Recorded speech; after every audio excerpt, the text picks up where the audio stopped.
नमस्कार। शिक्षा आज हमारी एक मूलभूत आवश्यकता है और आज शिक्षा का लेवल जो भारत में देखने को मिला है वो अतुल्य है। जिस प्रकार नरेंद्र मोदी ने शिक्षा नीति लागू करी है उससे इस बार जो शिक्षा का जो लेवल है वो काफी हद तक अच्छा होने वाला है। इन्हीं सब विषयों पर चर्चा करने के लिए आज हमारे साथ में एमएचएस के सेक्रेटरी कमल साहू जी हैं। इनसे जानते हैं कि इन सब चीजों का कितना प्रभाव पड़ने वाला है। नमस्कार कमल जी। नमस्कार जी। सर्वप्रथम आपका हमारे चैनल में स्वागत है। कमल जी, जो नई शिक्षा नीति लागू हुई है वो कितनी तरह से प्रभावी होगी? इसमें मैं बताऊंगा आपको, सेंट्रल गवर्नमेंट ने जो नई एनईपी अभी मंत्रिमंडल ने कैबिनेट ने पास की है और वो 2025 से लागू हो जाएगी। उसका इम्पैक्ट सबसे जो बेसिक उसका मैं आपको बेस बताऊं तो ये है कि शिक्षा जो किताबी कीड़ा नहीं बन करके और प्रैक्टिकल उस पर उन्होंने बेस रखा है और उसी हिसाब से उन्होंने ग्रुप बनाए 3+5+3+3+5। तो जैसे नर्सरी से और सेकंड तक एक ग्रुप बनाया तो इसी हिसाब से बनाया कि फर्स्ट और सेकंड के बच्चों को भी छोटे बच्चों के साथ में क्लब किया है। और बेसिकली इसमें जो ध्यान रखा गया है वो प्रैक्टिकल शिक्षा देने के लिए प्रैक्टिकल नॉलेज के हिसाब से 60% पार्ट वेटेज उसको दिया है और बुक्स का वेटेज 40% किया है। जबकि पहले केवल बुक्स के आधार पर बच्चे मार्क्स ले आते थे, लेकिन जब एक्चुअल लाइफ में जाते थे तो उनको वो बहुत तकलीफें रहती थी क्योंकि उनको प्रैक्टिकल नॉलेज नहीं होती थी, अनुभव नहीं होता था, एक्सपीरियंस नहीं होता था। अभी जो शिक्षा नई एनईपी की है उसमें पूरा फोकस उसी पे किया हुआ है कि बच्चों को प्रैक्टिकल दौर से गुजारने से जिससे उनका फ्यूचर में कभी दिक्कत नहीं आए। ये इसका सबसे बड़ा कंसेप्ट है जी। जैसा कि देखा गया है जिस प्रकार डिजिटल युग हो गया है तो बच्चों पे भी बहुत इम्पैक्ट हुआ है। एक तरह से बचपन छिन गया और बच्चों को भी बुक्स का और बच्चों को पूरा टाइम दीजिए, तो ये कहाँ तक सही है? डिजिटल युग में वैसे प्लस माइनस दोनों ही है। इसके कुछ अच्छाइयाँ हैं, यदि इसको पॉजिटिवली अपन ले हैं तो उसमें अच्छाइयाँ भी काफ़ी है, जो कि आज के वर्तमान में जो वर्ल्ड वाइड अपन देखें तो वो ज़रूरी भी है। नहीं तो इंडिया का डेवलपमेंट अपन रुक सकता है।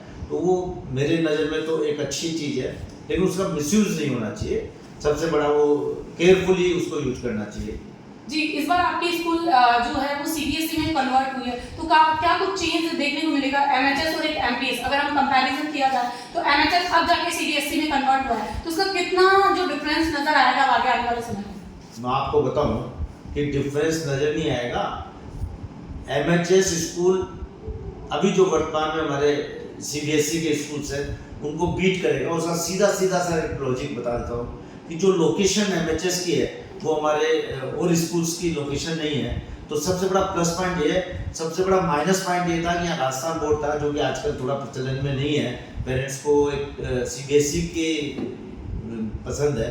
तो उस हिसाब से जो इसमें सबसे बड़ी कमी थी वो दूर हो गई है और अब ये स्कूल ये समझिए कि आप थोड़ा टाइम समय लग सकता है और वो शुरुआत हो गई है हमारी इसकी बेटरमेंट की तरफ। और इस साल ही हमको इम्पैक्ट देखने को मिला है कि इतनी डिमांड है कि हम लोग उसको फुलफिल नहीं कर पा रहे। क्लासेस में और रजिस्ट्रेशन हो गए लेकिन सबको एडमिशन नहीं दे पा रहे हैं। तो अभी इस साल से इम्पैक्ट शुरू हो गया है और ये आगे जाकर के नेक्स्ट ईयर इसका असली स्वरूप मिलेगा, तब लगेगा कि और स्कूल से ये कितना आगे हो गया है। जी, क्या ये आपकी और ब्रांचों को कम्पीट कर पाएगा?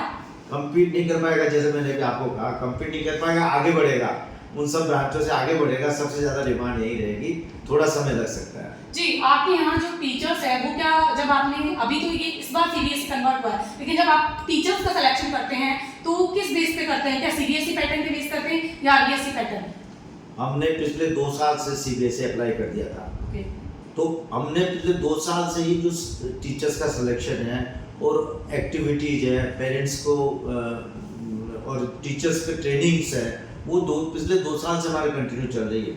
तो जितने भी नए टीचर्स ने अपॉइंट किया हमने, वो A1 मतलब जो सीबीएसई में ही पारंगत है उन्हीं को हमने अलॉट या अपॉइंट किया है। अब आगे ये है कि धीरे धीरे जैसे पिछले साल नए टीचर्स आए, इस साल आए, अगले साल वैकेंसीज तो निकलती रहती है, पुराने टीचर रिटायर्ड भी होते रहते हैं। और कुछ जो हमारे वर्तमान में टीचर हैं उनको हम कंटिन्यूस ट्रेनिंग दिलवा रहे हैं, जो कि सीबीएसई में और आरबीएसई में बहुत ज़्यादा बेसिक फर्क नहीं है।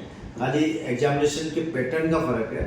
और कुछ जो चीज़ें अच्छी चीज़ है वो तो ट्रेनिंग के मार्फत टीचर्स को अपने आप को अपग्रेड करते ही रहना पड़ेगा, और वो हम यहाँ पर पूरा कोशिश कर रहे हैं। वो किसी भी तरह से हम पीछे नहीं रहेंगे और CBSE के स्कूल्स के हिसाब से बेस्ट स्कूल बना के इसको छोड़ेंगे। जी कमल जी, एक अंतिम सवाल। अभी शिक्षा मंत्री ने आदेश दिए हैं कि जिन स्कूलों में मोबाइल फोन पकड़े जाए बड़े बच्चों का, उनको स्कूलों की मान्यता भी रद्द कर दी जाएगी और उन पर कड़े से कड़े जो निर्देश दिए गए हैं वो पूरे किए जाएंगे। तो इसके बारे में आप क्या कहना चाहिए? जिस प्रकार आज जो युवा है और जो टीनेज के बच्चे हैं, लाइक 8th क्लास से लेके या 10th तक के बच्चे, इवन 5th तक के बच्चों के पास भी आज फोन मिले जा रहे हैं, तो उसके क्या कारण है और इस प्रकार की चीजें किस प्रकार रोकी जा सकती है? ये जो भी वर्तमान में हो रहा है, ये मिसयूज ऑफ द मोबाइल्स को बहुत ज़्यादा मिसयूज हो रहा है, और इससे बच्चों का, मेरी मान्यता ये है कि किसी भी हालत में बच्चों को ये आगे जाकर उनका भविष्य खराब करने की चीज़ें हैं।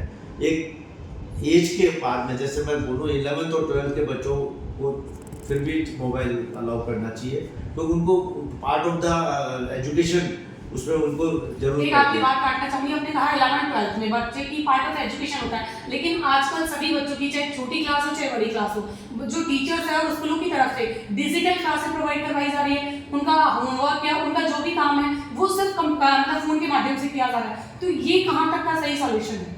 डिजिटल क्लासेस खाली, देखिए मैं आपको बताऊं, जब कोविड था ना तो इसका चलन बहुत ज़्यादा हो गया था, लेकिन वास्तव में छोटे बच्चों को एजुकेशन डिजिटल क्लासेस से बहुत फ्रूटफुल नहीं होती है। कहीं ना कहीं बच्चों को 1-to-1 फेस जब तक टीचर और बच्चे सामने